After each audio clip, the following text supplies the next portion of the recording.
Di sebuah gang sempit yang hampir selalu basah karena genangan air, berdiri sebuah warung sate sederhana dengan spanduk bertuliskan, "Sate Kambing Pak Udin, empuk dan gurih." Warung itu tak pernah sepi. Baik malam minggu maupun malam biasa, selalu ada kerumunan orang yang rela antre, meski harus berdiri di pinggir jalan sempit yang hanya cukup dilalui satu motor. Di seberang warung, tukang ojek mangkal sambil merokok, bercanda membahas hasil pertandingan bola semalam.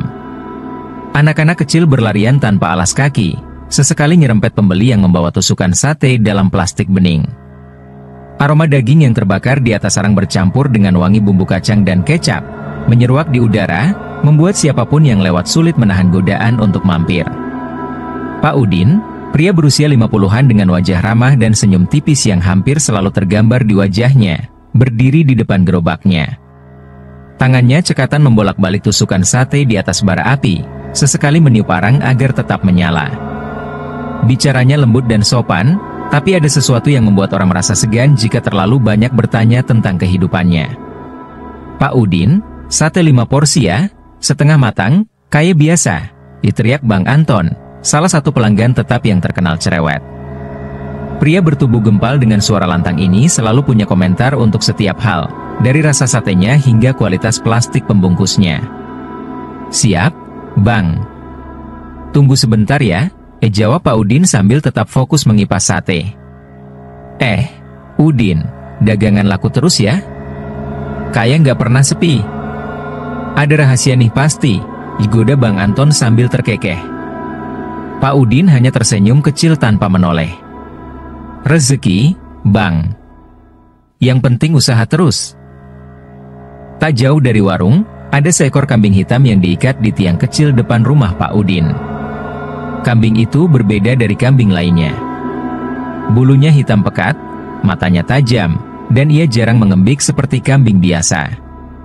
Beberapa anak kecil pernah mendekati kambing itu, tapi mereka langsung ditarik pergi oleh orang tua mereka. "Jangan dekat-dekat, nanti kenapa-kenapa," ibisik seorang ibu sambil menggandeng anaknya menjauh. Warga sering bertanya-tanya kenapa Pak Udin memelihara kambing itu. "Buat kurban, kali," ucap Butini, tetangga sebelah. Tapi kurban sudah lama lewat, dan kambing itu masih di sana, seperti penjaga yang tak pernah lelah. Malam semakin larut, tapi warung sate Pak Udin masih penuh. Bang Anton duduk di bangku plastik sambil ngobrol dengan Ucok, tukang ojek langganannya. "Cok, lo pernah denger nggak? Katanya ada yang bilang sate Pak Udin ini bumbunya pakai mantra." Ucok tertawa sambil mengisap rokoknya. "Ah, Bang. Orang laris dibilang pakai mantra. Gitu-gitu aja tuh gosip." Pak Udin tetap bekerja, pura-pura tak mendengar obrolan para pelanggannya. Namun, jika diperhatikan dengan seksama, matanya sesekali melirik ke arah kambing hitam yang masih berdiri di depan rumah. Seolah memastikan bahwa sumber kekuatannya masih di tempatnya. Malam itu, seperti biasa, warung sate Pak Udin dipenuhi pelanggan. Bang Anton duduk di salah satu bangku plastik, ditemani Ucok yang sedang melahap nasi dan sate dengan lahap. Di meja mereka, ada sepiring sate dengan bumbu kacang yang menggoda. Bang Anton menggigit potongan pertama, mengunyah pelan, lalu meneguk teh botol yang ada di hadapannya. Namun, saat ia hendak mengambil tusuk sate berikutnya, matanya langsung membelalak. Di antara potongan daging yang empuk, ada sesuatu yang aneh. Potongan kecil kuku berwarna kehitaman, seperti kuku binatang. Apaan nih?" Bang Anton berteriak sambil menjentikan tusuk sate ke piring. Ucok, yang sedang mengunyah, hampir tersedak. "Ada apa, Bang?" tanya Ucok, bingung. "Lihat ini, Cok. Ini kuku apa coba?" Bang Anton menunjuk benda itu dengan garpu. Beberapa pelanggan di meja sebelah menoleh, penasaran. Pak Udin yang sedang membakar sate di gerobaknya langsung menghentikan kipasannya. Dia menoleh dengan ekspresi bingung. "Ada apa, Bang Anton?" tanyanya, berjalan mendekat. Bang Anton mengangkat tusuk sate itu, menunjuk potongan kuku. "Ini apa, Din? Gue bayar buat sate kambing, bukan buat kuku kambing. Lo pikir gue nggak tahu apa bedanya daging sama ini?" Suaranya mulai meninggi, menarik perhatian semua orang di warung. Pak Udin memandang kuku itu sejenak, lalu menggeleng pelan. Waduh, maaf, Bang. Kayaknya itu nggak sengaja ke bawah pas motong daging. Tapi saya jamin nggak ada yang aneh-aneh di sini. Semua daging saya beli dari pasar, Bang. Tapi ini nggak bener, Din, dipotong Bang Anton, kini berdiri dari kursinya. Gue bakal lapor ke RT kalau lo jualan nggak bersih kayak gini. Bisa-bisa bikin orang keracunan. Pelanggan lain mulai berbisik-bisik. Beberapa tampak mendekat, ingin melihat apa yang sebenarnya terjadi. Suasana warung yang awalnya riuh mendadak hening, hanya terdengar suara kipasan arang yang mulai padam.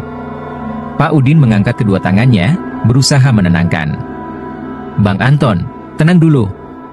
Kalau ada yang salah, biar saya ganti satenya. Nggak usah bawa-bawa RT, Bang. Saya udah lama dagang di sini, nggak pernah ada masalah. Tapi Bang Anton sudah terlanjur emosi. Ah, lo pikir gue bisa diam aja? Ini bukan soal sate, Din. Ini soal kejujuran lo. Siapa tahu ada yang lebih parah dari ini, cuma pelanggan gak sadar aja. Pak Udin terlihat semakin tegang. Keringat mulai menetes dari pelipisnya, meskipun malam itu udara cukup dingin. Dia memandang Bang Anton dengan sorot mata yang sulit ditebak. Sekilas, ada kilatan tajam di matanya, tapi hanya sebentar, sebelum ia menunduk dan kembali terlihat pasrah. Ya sudah, Bang. Kalau memang Bang Anton gak percaya, saya nggak bisa apa-apa. Tapi saya jamin semua dagangan saya halal, bersih, dan sesuai. Kalau ada yang kurang, saya minta maaf. Suaranya terdengar lembut, tapi ada ketegasan yang membuat Bang Anton terdiam sebentar. Ucok menarik tangan Bang Anton, mencoba meredakan situasi. Sudahlah, Bang. Mungkin benar kata Pak Udin, nggak sengaja ke bawah. Lagian, sate yang lain juga nggak ada masalah, kan? Bang Anton mendengus, tapi akhirnya kembali duduk, meskipun wajahnya masih kesal.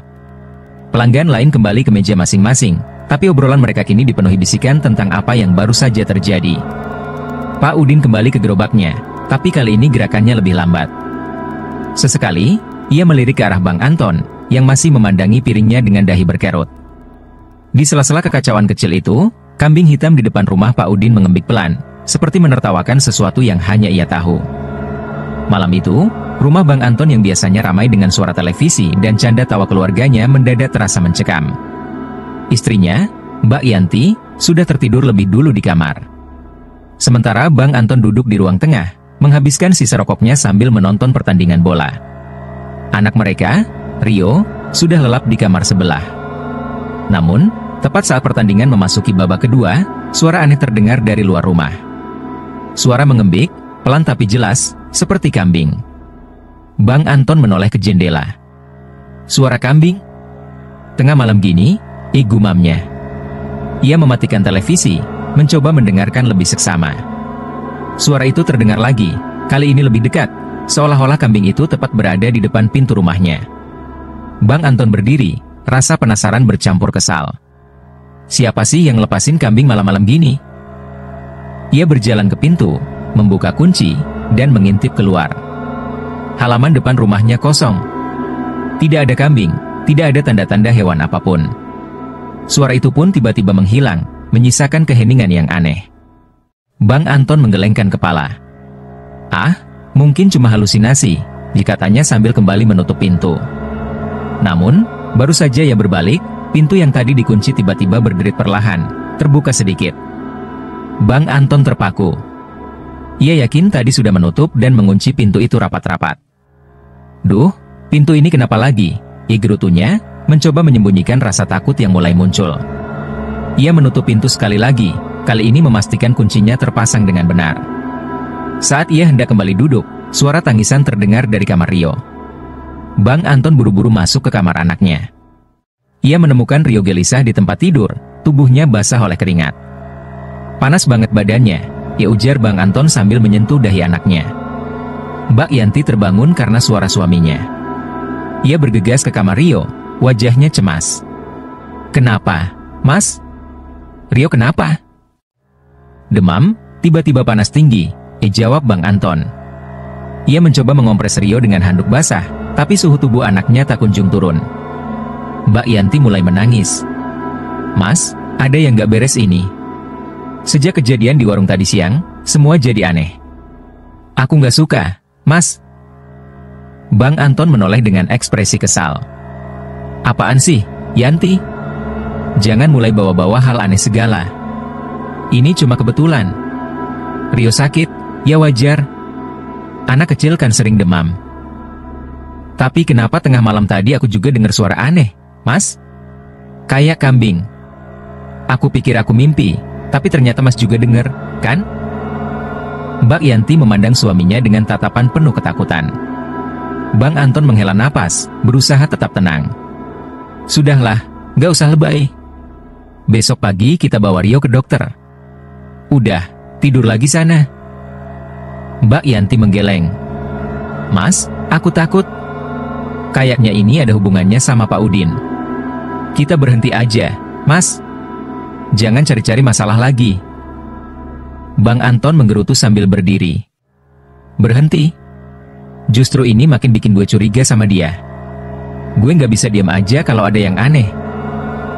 Mas, tolong. Mbak Yanti mencoba menahan suaminya.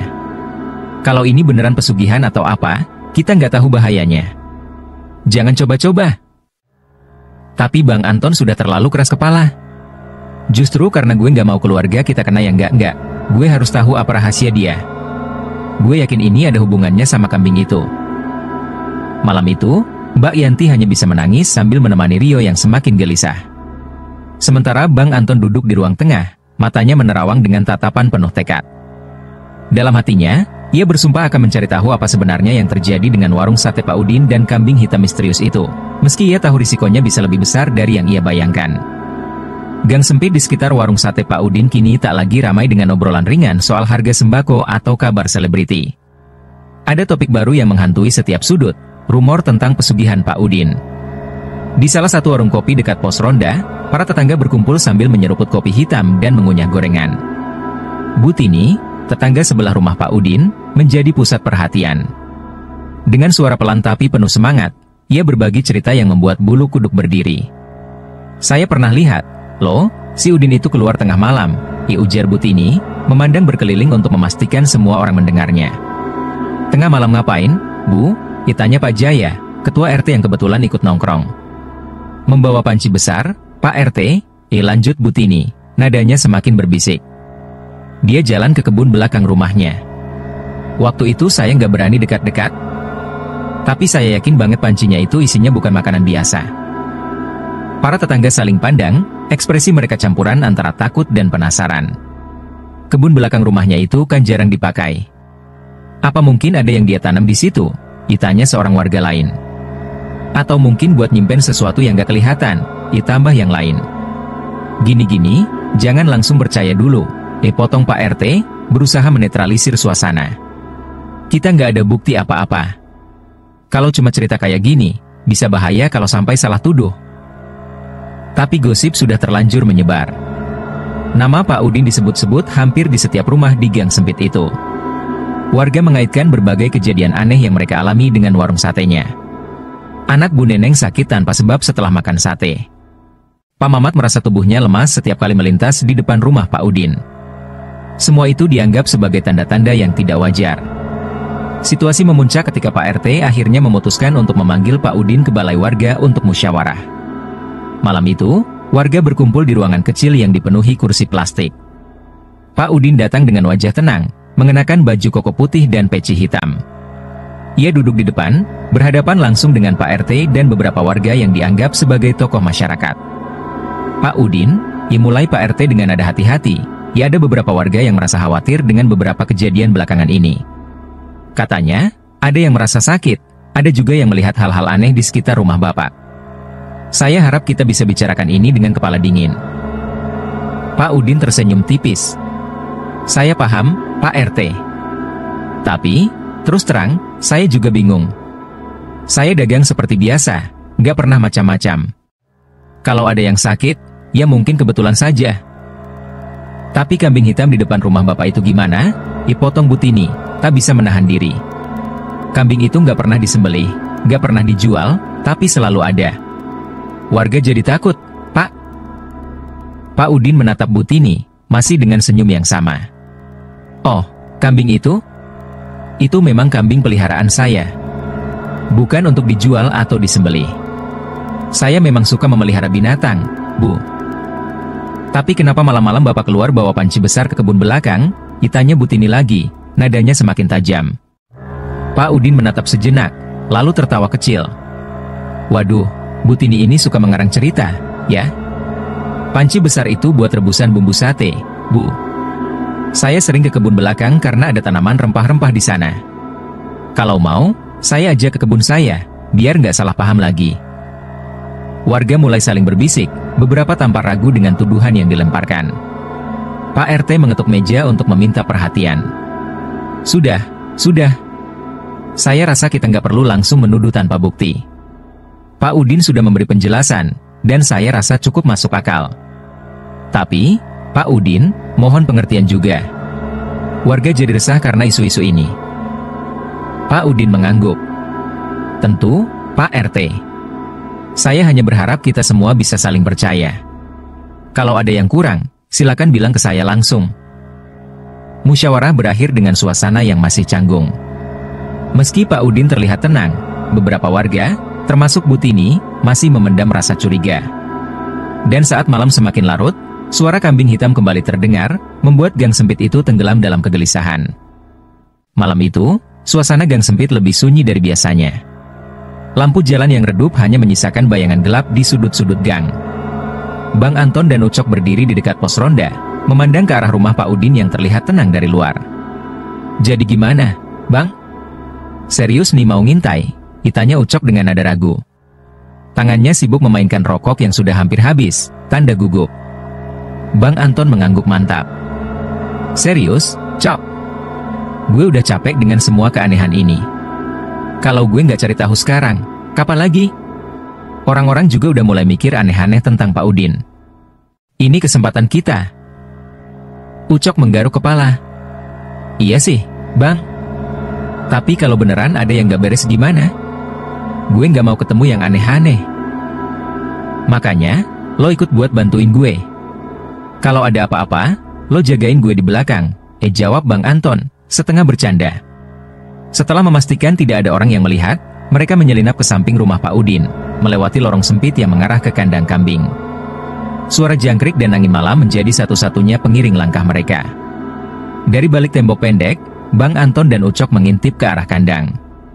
Pak Udin terlihat berdiri di sana, membelakangi mereka. Tubuhnya tidak banyak bergerak, hanya sesekali tangannya terangkat seperti sedang memberikan isyarat. Dia ngapain, Bang? Bisik Ucok, nyaris tak bersuara. Diam dulu, gue juga lagi liatin, jawab Bang Anton dengan nada pelan tapi tegas. Pak Udin tampak menggerakkan mulutnya, seolah berbicara kepada sesuatu di dalam kandang. Tapi tidak ada orang lain di sana, hanya kambing hitam yang berdiri di pojok kandang, matanya menatap Pak Udin dengan sorot yang tidak biasa, tajam dan hampir seperti manusia. Kemudian, suara itu terdengar. Kambing hitam mengeluarkan suara mengembik, tapi tidak seperti suara kambing pada umumnya. Suara itu terdengar berat, serak, dan anehnya, mirip seperti suara manusia yang mengerang kesakitan. Ucok langsung mundur beberapa langkah, wajahnya pucat. Bang, gue nggak suka ini. Suaranya nggak normal, Bang. Gue yakin ini bukan kambing biasa. Diam, Cok. Gue mau lihat lebih jelas, balas Bang Anton, tetap fokus pada apa yang sedang terjadi di kandang. Pak Udin berjongkok, mendekat ke kambing hitam itu. Ia mengulurkan tangannya, seperti mengelus kepala kambing, tapi gerakannya terlalu lembut, hampir seperti menghormati sesuatu.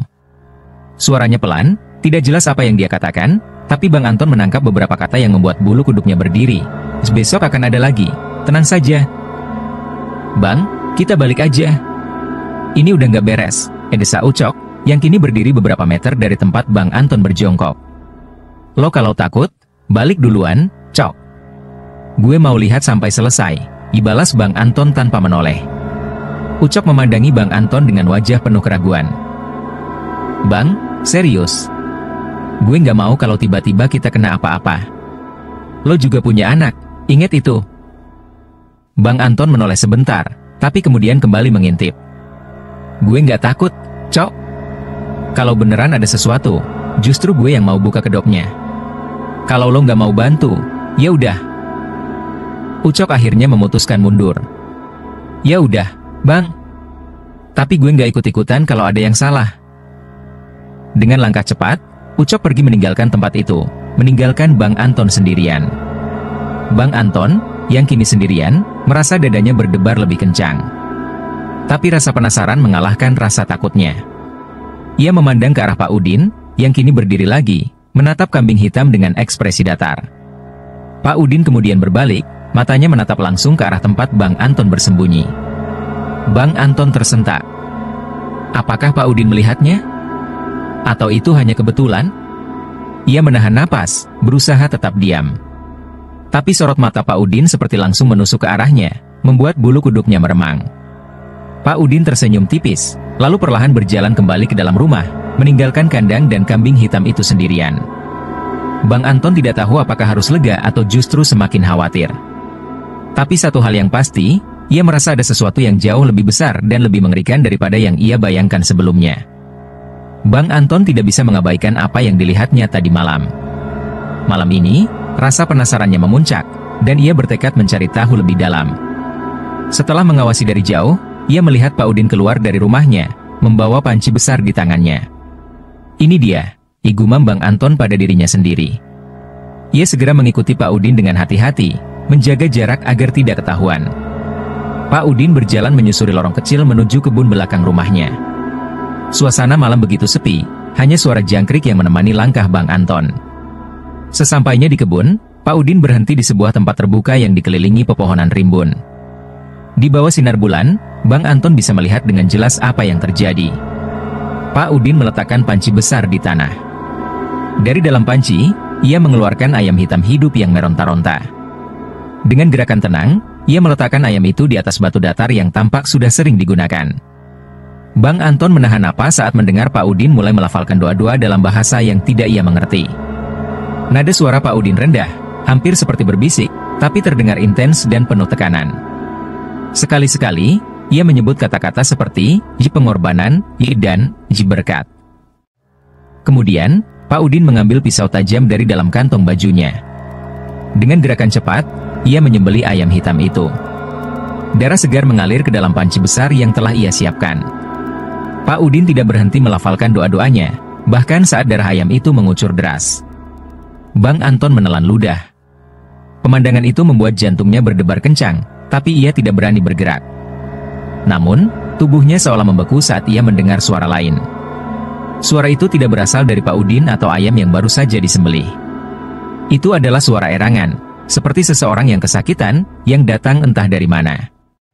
Pak Udin menoleh ke arah panci, lalu berkata pelan, tenang, sebentar lagi selesai." Bang Anton merasakan bulu kuduknya berdiri.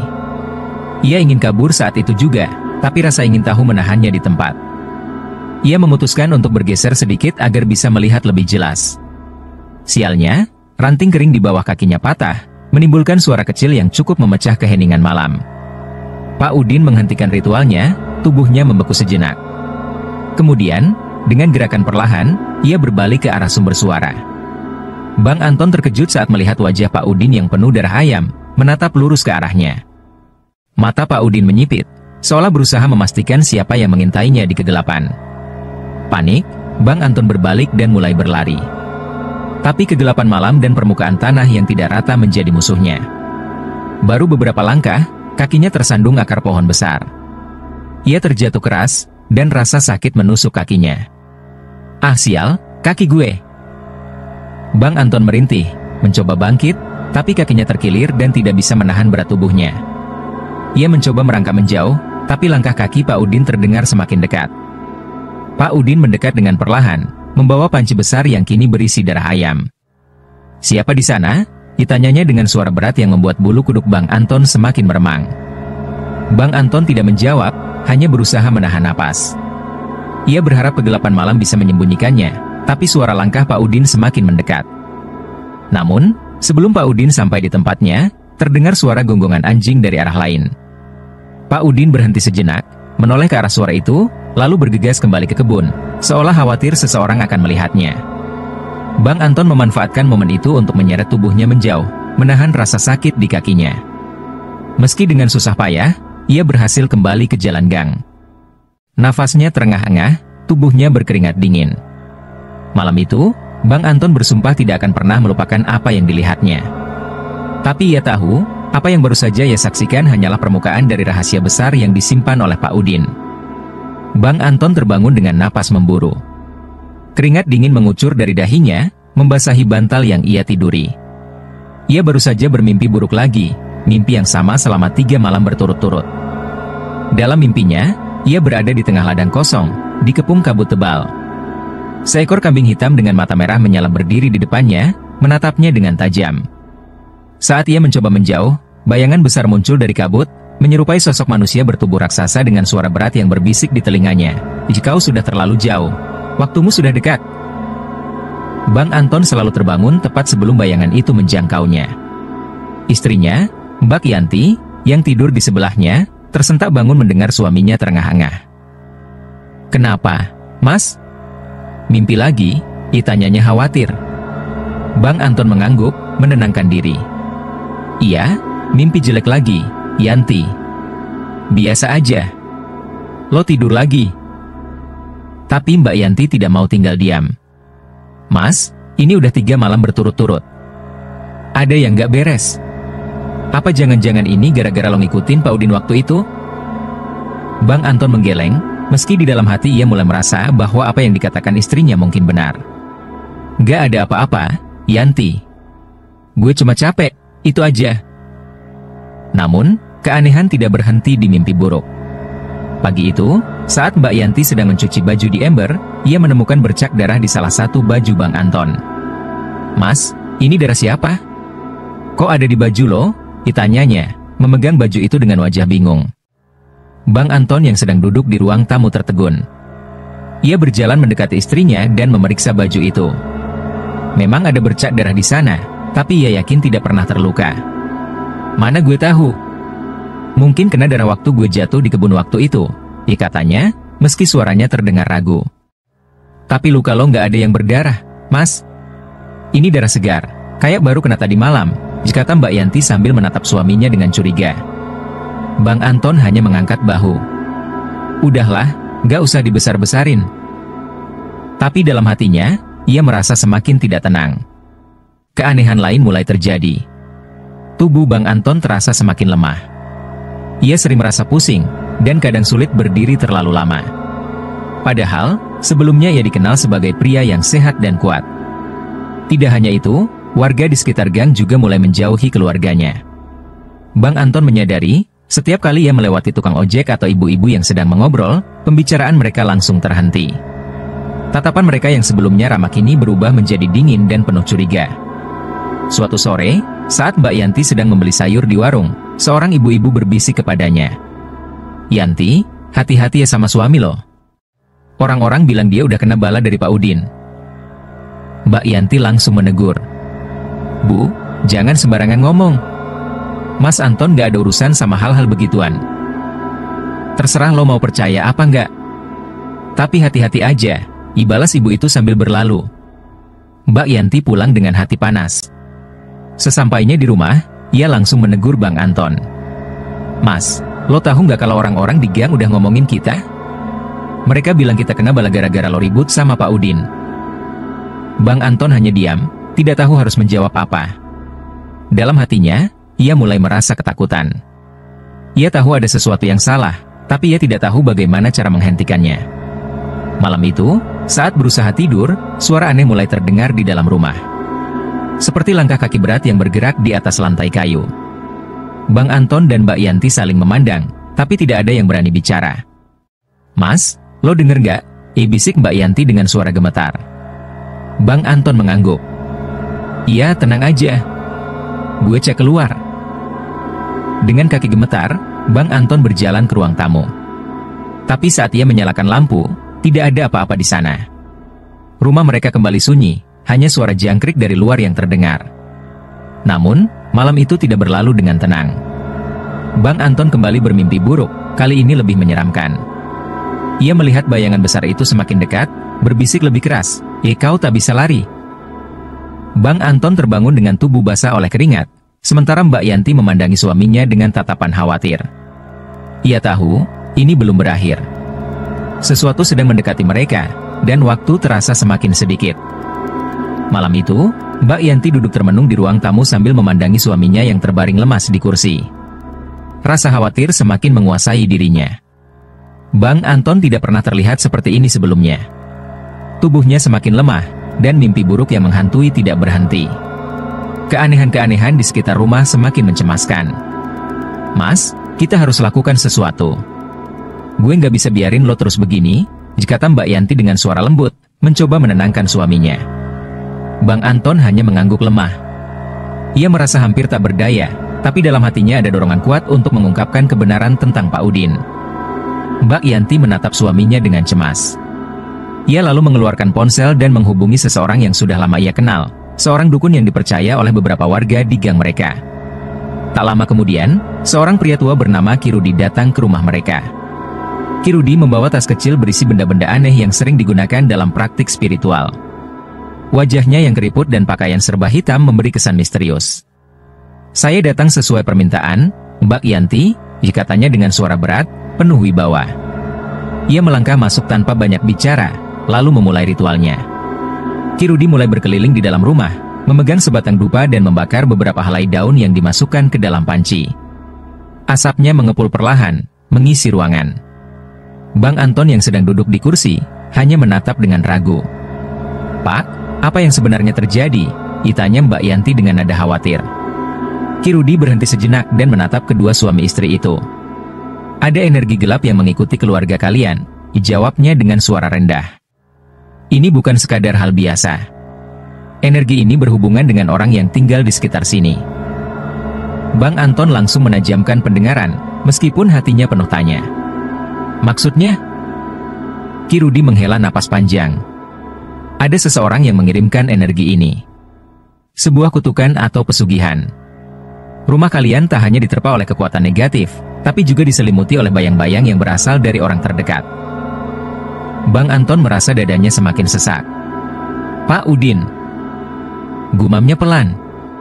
Kirudi mengangguk pelan. "Benar. Dukun itu, Pak Udin, adalah pusat dari energi ini. Jika kalian ingin selamat, salah satu cara adalah meminta maaf padanya. Mengakhiri hubungan ini, menghapus energi gelap yang mengikat kalian." Mbak Yanti menatap suaminya dengan cemas. "Mas, mungkin kita harus lakukan itu. Setidaknya, supaya lo bisa sembuh." Namun, Bang Anton yang sudah merasa terlalu terdesak oleh rasa penasaran dan kemarahan menolak begitu saja. "Gue nggak mau minta maaf sama dia. Gue tahu ada yang gak beres di sana, dan gue gak bisa hidup dalam ketakutan kayak gini." Kirudi menatapnya tajam. "Jangan biarkan rasa ego dan kemarahan membutakan mata lo. Kalau lo terus berusaha melawan, lo malah akan semakin terjerat. Energi ini semakin kuat. Lo harus melangkah mundur." "Tapi saya gak bisa cuma diam," kata Bang Anton, suara mulai meninggi. "Gue harus ungkap semuanya. Kalau benar ada yang gak beres, gue harus tahu." Mbak Yanti menatap suaminya dengan penuh kekhawatiran. "Mas, jangan keras kepala. Lo nggak bisa terus seperti ini." Kirudi menghela napas lagi. "Terserah kalian. Tapi ingat, semakin lama kalian menunda, semakin banyak hal buruk yang bisa terjadi." Bang Anton tetap bertahan dengan pendiriannya. "Gue nggak takut," tegasnya. "Gue akan bongkar semuanya. Kalau Pak Udin benar-benar punya rahasia gelap, gue yang akan mengungkapkannya." Mbak Yanti terlihat bingung, namun tak bisa memaksa. Ia tahu suaminya sudah terperangkap dalam rasa penasaran yang menggebu. Kirudi, yang merasa tidak bisa menahan lagi, memberi nasihat terakhir. "Kalau lo tetap nekat, hati-hati. Terkadang, kebenaran itu lebih berbahaya dari kebohongan." Dengan kata-kata itu, Kirudi mengumpulkan barang-barangnya dan meninggalkan rumah mereka. Asap dupa yang memenuhi udara perlahan hilang, meninggalkan aroma aneh yang membuat kepala Bang Anton semakin pening. Malam itu, setelah dukun pergi, Bang Anton duduk termenung di ruang tamu, merasa semakin ragu. Tapi tekadnya tetap bulat, ia akan mengungkapkan apa yang sebenarnya terjadi di balik warung sate Pak Udin. Namun, saat ia menatap wajah istrinya, ia merasa sedikit terjebak. Apakah ia akan membiarkan keluarganya terus dihantui ketakutan, atau ia harus menghadapi kebenaran yang lebih gelap daripada yang ia bayangkan? Malam itu, Bang Anton merasa cemas sekaligus bersemangat. Setelah berbicara dengan Ki Rudi dan menolak saran untuk berdamai, tekadnya semakin bulat untuk membongkar semua rahasia yang selama ini disembunyikan Pak Udin. Ia tahu, langkah ini berbahaya, tapi rasa penasaran dan kebenaran yang belum terungkap mendorongnya untuk melangkah lebih jauh. Ia menunggu hingga malam semakin larut, ketika sebagian besar warga gang sudah tidur. Dengan langkah hati-hati, ia keluar dari rumah dan mengendap-endap menuju kandang kambing Pak Udin yang terletak di belakang rumahnya. Sejak kejadian malam itu, ia merasa ada sesuatu yang tak beres dengan kambing hitam yang selalu terlihat mengembik di sekitar rumah Pak Udin. Tiba di dekat kandang, Bang Anton memanjat pagar belakang dengan hati-hati. Di dalam gelap, hanya suara angin malam yang terdengar, sesekali diikuti suara kambing yang mengembik. Ia menyelinap masuk dan menyembunyikan diri di balik tumpukan jerami. Perlahan, ia mulai mendekati kambing hitam yang berada di pojok kandang. Betapa terkejutnya Bang Anton ketika melihat lebih dekat. Mata kambing hitam itu terlihat aneh, tidak seperti mata kambing pada umumnya. Mata itu berwarna merah gelap, dan yang lebih mengerikan, bentuknya seperti mata manusia, dengan pupil yang memancarkan kilat cahaya. Hatinya berdegup kencang. Ini bukanlah kambing biasa. Ia melangkah lebih dekat, mencoba mengabaikan ketakutannya, dan melihat lebih teliti. Di bawah kaki kambing, ia melihat tumpukan benda-benda yang tampak seperti sisa-sisa ritual. Ada kain kafan yang terkoyak, beberapa benda mistis seperti jimat dan batu hitam, serta sebatang pisau besar yang masih berlumuran darah. Bang Anton terperangah, menahan nafas. Apa yang ia lihat adalah ritual pesugihan, sesuatu yang tidak pernah ia bayangkan bisa ada di gang kecil mereka. Tiba-tiba, ia mendengar langkah kaki mendekat. Jantungnya berdegup semakin cepat. Tanpa berpikir panjang, Bang Anton bersembunyi di balik tumpukan jerami, berusaha tetap tenang. Dia melihat Pak Udin muncul dari balik pintu kandang, mengenakan pakaian hitam yang serupa dengan pakaian yang sering dipakainya. Wajah Pak Udin tampak tenang, tapi ada sesuatu yang berbeda. Ada tatapan tajam yang tak biasa, seolah Pak Udin tahu ada yang mengintainya. Bang Anton menahan napas, berharap Pak Udin tidak menyadari kehadirannya. Namun, ketika Pak Udin berhenti sejenak, matanya menyapu sekeliling kandang, seolah sedang mencari sesuatu. Hati Bang Anton berdegup lebih kencang. Tak lama, Pak Udin mulai berbicara sendiri. Sudah lama kau mengintai, Anton."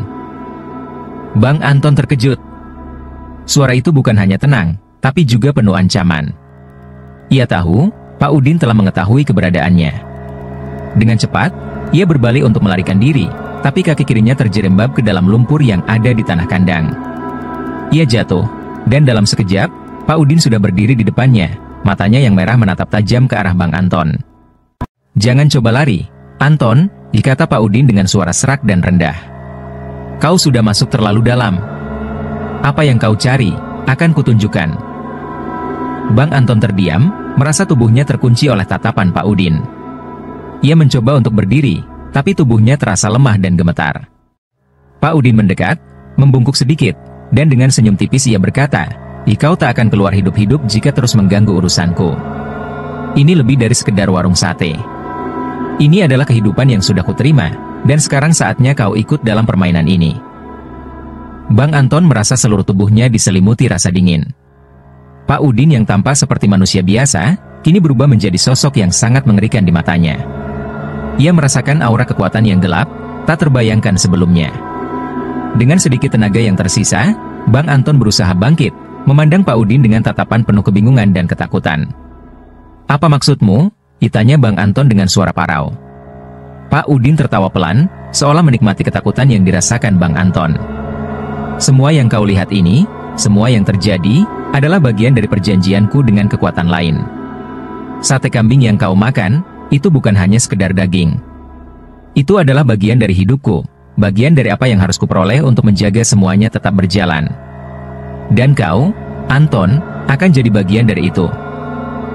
Bang Anton mulai merasakan kepalanya berputar. Tiba-tiba, semua kejadian aneh yang terjadi di sekitarnya terasa masuk akal. Pesugihan, kambing hitam, dan semua misteri yang mengelilingi Pak Udin. Semuanya berkaitan, dan ia merasa semakin terperangkap. Jadi selama ini semua hanya permainan bagi Pak Udin, dikata Bang Anton, berusaha mengumpulkan keberanian. "Kenapa harus aku?" Pak Udin mengangkat bahunya, seolah tidak peduli dengan pertanyaan itu. "Karena kau terlalu dekat dengan rahasia ini. Kau sudah tahu, dan aku tidak akan membiarkanmu pergi begitu saja. Kau harus membayar harga untuk pengetahuanmu.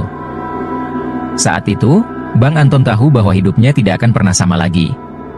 Ia terjebak dalam dunia yang gelap, di bawah bayang-bayang pesugihan yang tak bisa lagi ia hindari. Pak Udin berdiri dengan tenang, tatapannya tajam menembus kegelapan malam. Bang Anton yang terjatuh di tanah, dengan tubuh lemas dan perasaan terperangkap, memandang Pak Udin dengan campuran ketakutan dan kebingungan. Suasana sekitar seolah terhenti, hanya suara angin malam yang berdesir pelan.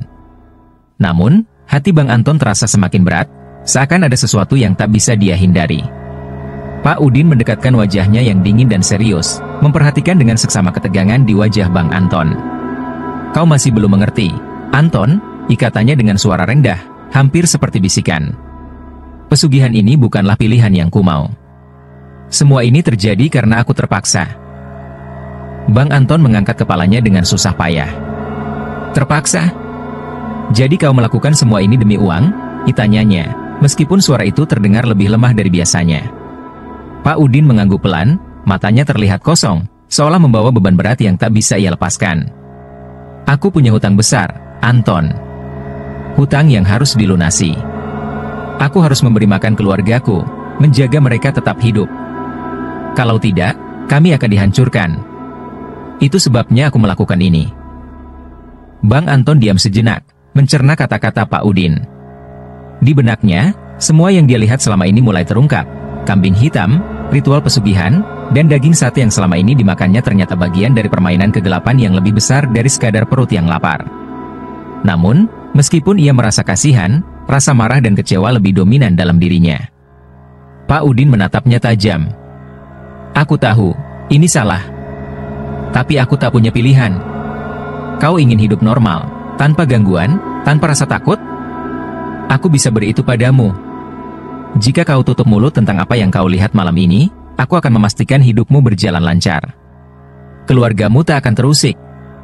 Aku bisa menghapus semua jejak ini. Bang Anton menatap Pak Udin dengan mata tajam.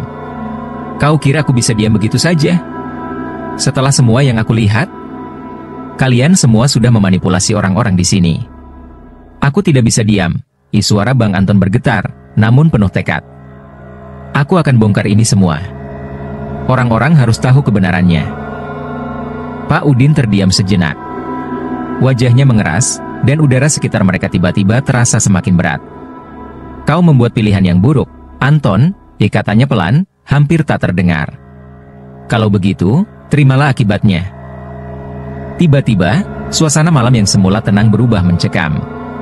Kambing hitam itu mengembik keras, suaranya terdengar seperti jeritan manusia, dan suasana di sekitar mereka terasa berubah menjadi gelap. Bang Anton merasa seluruh tubuhnya tertutup oleh rasa dingin yang menusuk hingga ke tulang. Pak Udin mengangkat tangannya, dan seketika itu juga, udara di sekitar Bang Anton terasa semakin sesak, seolah ada tangan tak terlihat yang mencekiknya. Jangan pernah tantang kekuatan yang lebih besar darimu, Pak Udin berkata, suaranya penuh dengan ancaman. Sekarang, kau akan tahu harga dari keberanianmu. Bang Anton berusaha melawan, namun tubuhnya terasa semakin lemah.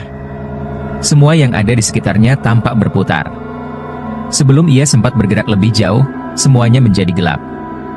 Keesokan harinya, warga di gang sempit itu terkejut saat menemukan Bang Anton tergeletak pingsan di depan rumahnya.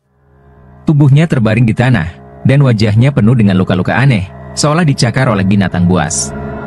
Lukanya begitu dalam dan mengerikan, mengeluarkan darah yang masih segar. Tangan dan kakinya penuh dengan bekas cakaran yang membekas jelas, seolah ia diserang oleh sesuatu yang tak terlihat. Mbak Yanti berlari mendekat, terkejut dan menangis melihat suaminya dalam keadaan seperti itu. Warga berkerumun, memandangi dengan penuh tanya.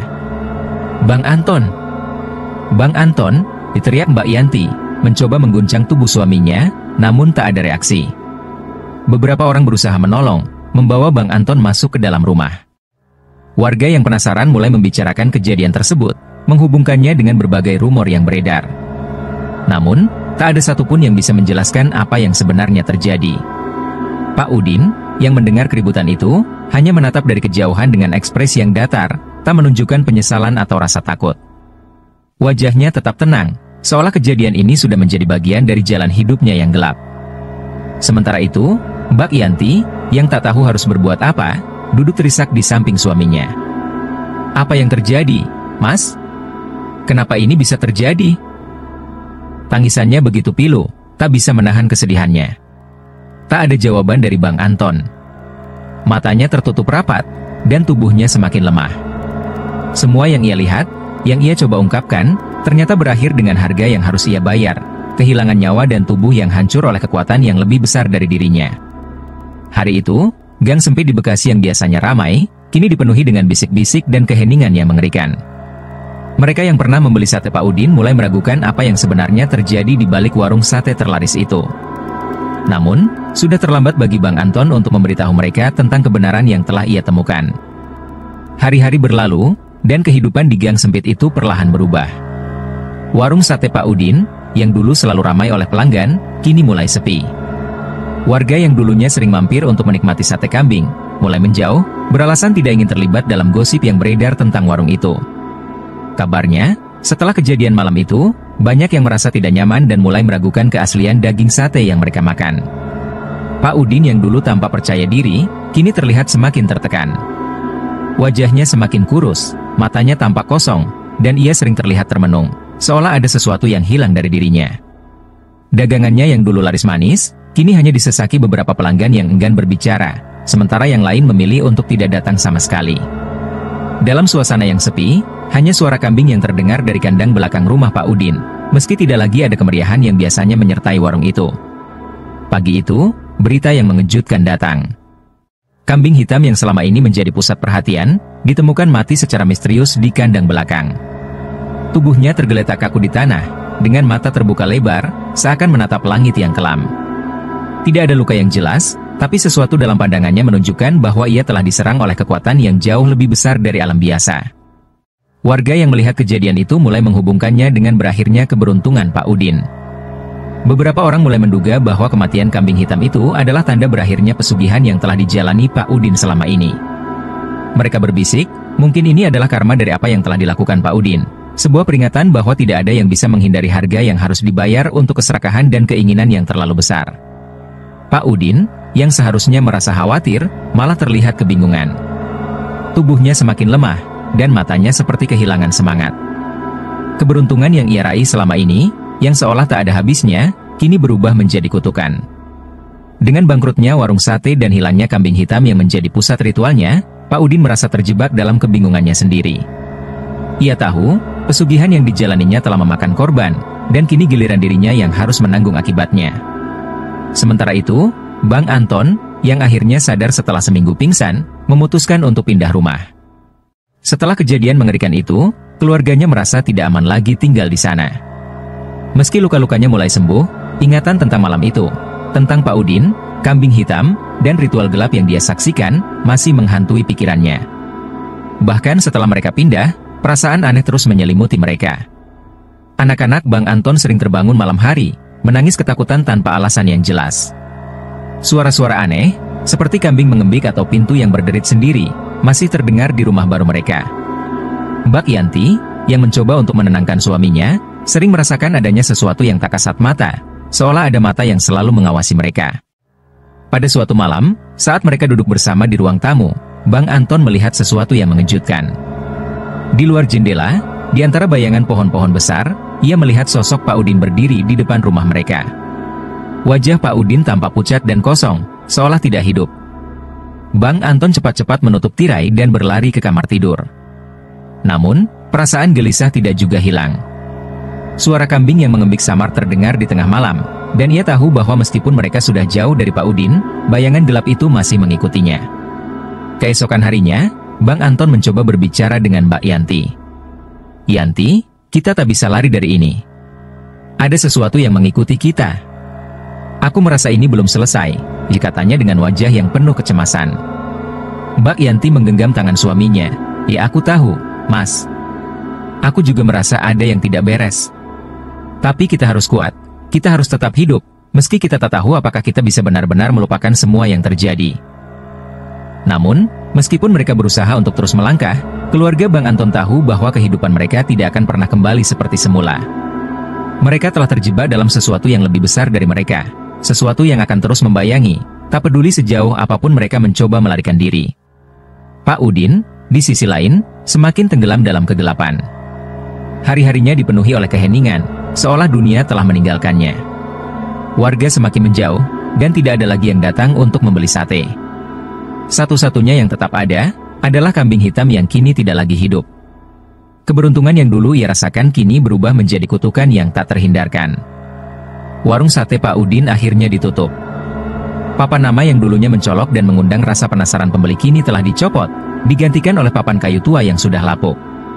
Gerobak sate yang pernah berdiri di depan rumah Pak Udin kini tampak terkubur debu. Tak ada lagi pelanggan yang datang untuk menikmati sate kambing yang terkenal lezat itu. Suasana yang dulunya ramai, penuh canda tawa dan percakapan hangat, kini hanya meninggalkan keheningan yang mencekam. Gang sempit di Bekasi itu, yang dulunya menjadi saksi bisu kehidupan sehari-hari warga, kini lebih terasa sepi dan angker. Beberapa orang yang dulu sering membeli di warung Pak Udin mulai menjauh, dan tak sedikit yang menghindari gang itu sama sekali. Mereka tak ingin mendekati tempat yang telah menjadi bagian dari cerita mengerikan yang belum pernah terungkap sepenuhnya. Kabar tentang pesugihan kambing hitam Pak Udin terus beredar, berubah menjadi legenda yang dibicarakan dari mulut ke mulut. Warga yang mendengar cerita tersebut akan memperingatkan orang lain untuk tidak mampir ke tempat itu, karena mereka percaya ada kekuatan gelap yang masih mengintai di sana. Namun, meskipun warung sate itu telah lama tutup, gang sempit itu tidak pernah bisa benar-benar bebas dari bayang-bayang masa lalu. Beberapa orang masih merasakan hawa yang aneh saat melewati gang itu, terutama saat malam tiba. Suara kambing yang mengembik di kejauhan terkadang terdengar, meskipun tak ada kambing yang tersisa di sana. Beberapa anak-anak seringkali bercerita tentang bayangan besar yang tampak bergerak di antara pepohonan belakang rumah Pak Udin, bayangan yang tak bisa dijelaskan. Mereka menganggap gang itu angker, tempat yang penuh dengan misteri yang tidak bisa dimengerti. Namun, seperti halnya dengan setiap legenda, ada saja yang merasa penasaran dan ingin membuktikan sendiri kebenarannya. Pada suatu sore yang panas, seorang pria muda datang ke gang sempit itu. Ia tampak tergesa-gesa, membawa beberapa barang yang terlihat seperti perlengkapan untuk membuka usaha baru. Matanya terlihat penuh tekad, meskipun ada sedikit kecemasan yang sulit disembunyikan. Pria itu berhenti di depan rumah Pak Udin yang sudah lama terbengkalai, memandangi bangunan yang hampir roboh itu. Dia menghela napas panjang, lalu melangkah maju. Ini pasti bisa, dikatanya pelan, seolah meyakinkan dirinya sendiri. Dia mulai membersihkan sisa-sisa puing dan sampah yang menumpuk di depan rumah itu. Dengan cepat, ia membuka gerobak sate tua yang ada di dekatnya, menyiapkan perlengkapan untuk membuka warung sate baru. Seperti Pak Udin dulu, pria itu tampaknya tidak percaya bahwa ada sesuatu yang lebih besar yang bisa menghalangi niatnya. Di balik matanya, ada keyakinan bahwa sukses bisa diraih dengan kerja keras, tanpa peduli dengan cerita-cerita gelap yang beredar. Namun, ketika matahari mulai terbenam, angin malam yang dingin mulai berhembus, membawa serta keheningan yang mencekam.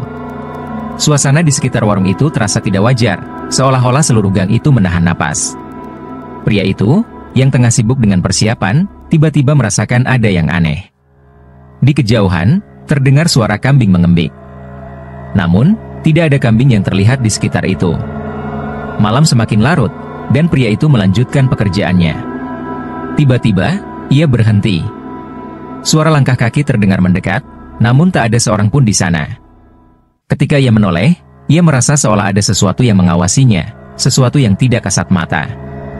Matanya berkedip sejenak, dan dalam hati ia mulai meragukan keputusannya untuk membuka warung sate di tempat itu. Namun, tidak ada jalan mundur. Seperti halnya Pak Udin yang pernah merasa yakin dengan pilihannya, pria muda ini juga terjebak dalam pola yang sama. Sebuah siklus yang tampaknya tak akan pernah berakhir. Warung sate itu, dengan segala cerita kelam yang membayangi, kemungkinan besar akan segera beroperasi kembali. Dan siapa yang tahu, apakah sejarah gelap yang sudah terpendam akan terulang lagi? Sambil menatap ke dalam kegelapan malam, pria itu memegang erat pisau yang baru saja ia ambil dari meja. Ia tersenyum, seolah-olah menantang takdir. Namun, di dalam hatinya, ada perasaan yang sulit dijelaskan. Sebuah perasaan bahwa apa yang ada di balik warung sate ini jauh lebih besar dan lebih menakutkan daripada yang ia bayangkan.